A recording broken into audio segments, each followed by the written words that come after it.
এই বাড়ির মালিক নয়ন, আমার কাজিন। ওর গাড়ি মানেই তো আমার গাড়ি। কিন্তু স্যার, গাড়ি নেওয়ার ব্যাপারে তো স্যার কিছু বলেনি। এই, জি স্যার। আমার এত বলা লাগবে কেন?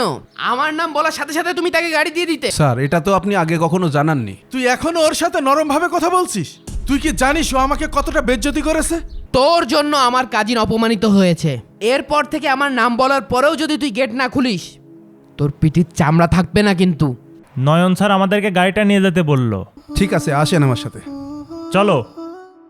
ভাই তাড়াতাড়ি করেন ভাই, একটু তাড়াতাড়ি করেন, দারোয়ান গেট খুলে ফেলেছে ভাই। দরজাটা খুলে না। এই এই তাড়াতাড়ি ঢোক, তাড়াতাড়ি ঢোক। ঠিক আছে ভাই, ঢুকছি। আসসালামু আলাইকুম স্যার।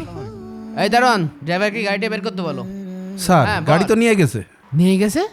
কে নিয়ে গেছে? আপনার কথা বলেই তো নিয়ে গেল। কি করেছিস কি তুই? ওই গাড়ির মধ্যে আমার কোটি টাকার ফাইলপত্র ছিল। আমার গাড়িও গেল, ফাইলপত্রও গেল।